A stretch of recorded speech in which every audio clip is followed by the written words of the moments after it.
The Korea dynasty enjoyed stability for as long as other old Korean states, many hundred years. The kingdom also engaged in trade with merchants from Muslim world and China. I would say that Korea was the most open one among all dynasties of Korea. However, as the history of the dynasty continued for about 500 years, many problems were accumulated in the 14th century. Moreover, the political situation in China changed significantly in the later half of the 14th century. It is said to be the influence of the Black Death.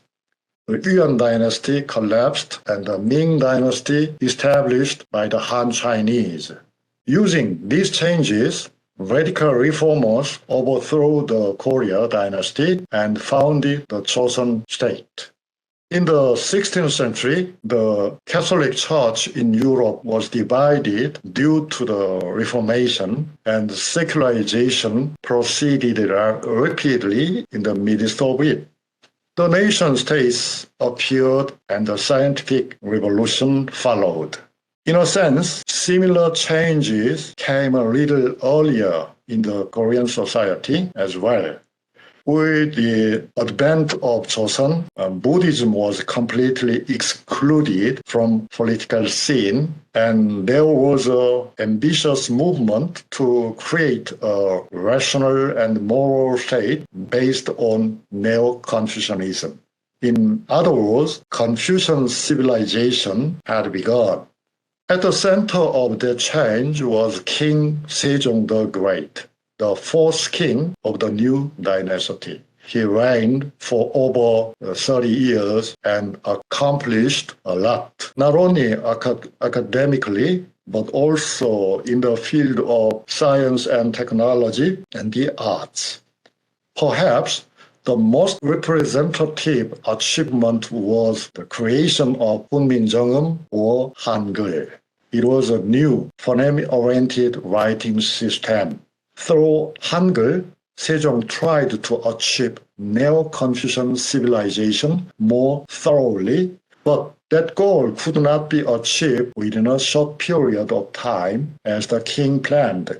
But later, Hangul has greatly contributed to the development of modern Korea in many ways. From the 16th century onwards, there were many literati who tried to implant Neo-Confucian values in Korean society. Leading figure among Neo-Confucian scholars was Jeongham Jo-Kwang-jo, who struggled a lot to implement moral politics. Also, political persecution repeated several times. The numbers of the progress scholars, so-called Sarim, or Confucian literati, have steadily grown. In the mid-16th century, they became the mainstream of the Korean society. Since then, Korea has become a more typical Neo-Confucian state, China's Ming dynasty. At that time, a new political change took place in Japan as well. General Toyotomi Hideyoshi, who won a long-running war of unification, invaded the Korean peninsula with territorial ambition. Japan pushed Korea into a corner by using the Western advanced weapons, namely guns. The Ming dynasty sent reinforcements to help Joseon, but the situation did not improve much. International warfare on the Korean peninsula continued for more than 6 years, and thanks to Korean naval forces tying the hands and feet of the Japanese forces, the Japanese gave up their purpose of occupying the Korean peninsula and withdrew. In the 17th century, the Little Ice Age came to the Earth's northern hemisphere, and its effect shook the international relationships once again.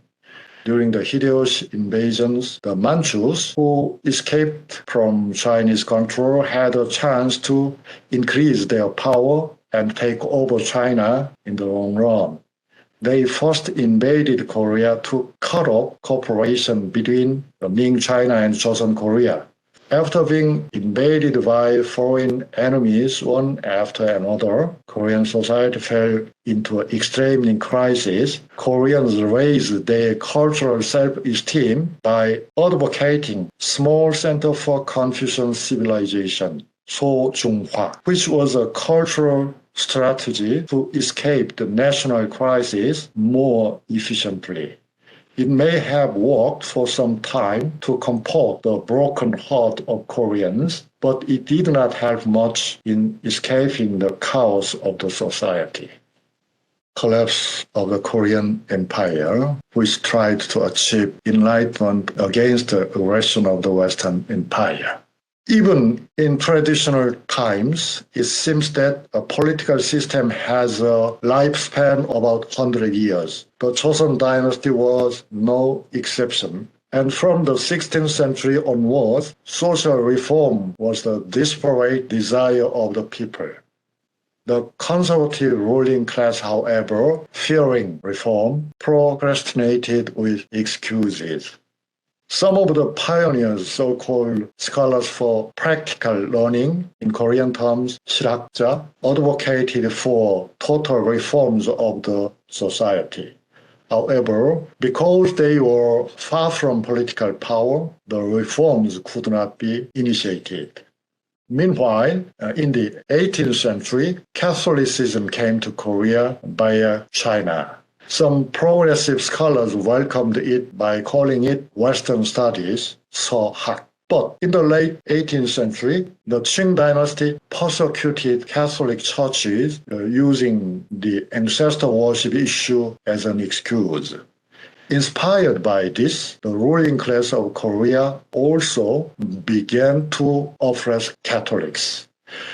Among the Western studies, knowledges about European science and technologies were also included, which could have brought about a meaningful change in Korean society. But in the era of persecution, Western studies as a science declined more and more. Meanwhile, the most progressive Confucian scholars in Korea in the 18th century were the Northern School, or 북학파. They advocated for the prosperity of commerce and handicrafts, taking the Qing dynasty as a role model. Some even emphasized international trade with the West. At that time, not only China, but also in Japan, people benefited from trade for foreigners. It was a long time ago that Western power began to advance into East Asia. From the 16th centuries on, Portugal, England, and the Netherlands entered East Asia. So Dutch merchants, Japanese acquired European medicine, science, and technology, and many other practical knowledges and informations. This served as the basis for Japan's rapid industrialization in the late 19th century. However, even in the early 19th century, Korea was extremely reluctant to come into contact with the West. As for Western studies that had widely spread to Japan, the Koreans knew very little. Of course, Korea was not without voluntary modernization efforts. The East Learning or 통학 peasant movements were just an example. The teachers of the school insisted on ecological equality beyond human rights and tried to clear up social contradictions at once. Encouraged by their teachings, the farmers fought against Western and above all, Japanese imperialism, which had just been armed with Western ideas, techniques, and formidable weapons. However, it was not enough for the Koreans to deal with the modernized weapon systems possessed by the Japanese.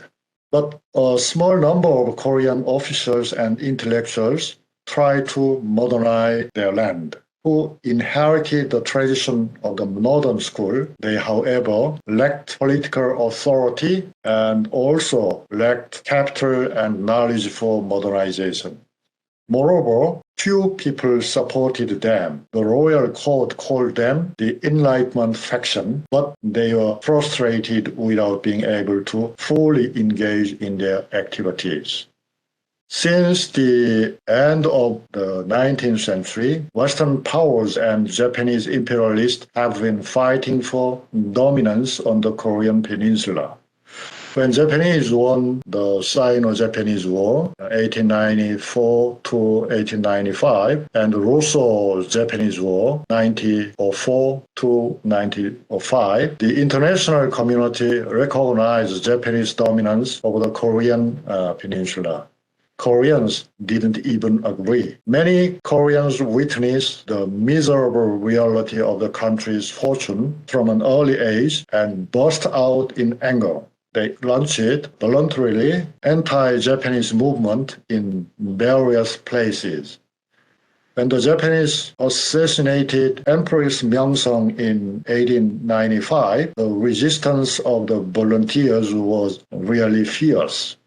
However, no matter how strong the people's patriotism was, they could not stop the protection treaty imposed by Japan. When Japan forcibly disbanded the Korean Empire's army and forcibly abdicated King Kojong, they had no power to turn the situation around. 1907. In the end, An Jung-gun, being unable to contain his anger, shot and killed the most influential Japanese politician, Ito Hirobumi, at Harbin Station. Japan used this as an excuse and pushed for the forced annexion of Korea, 1910.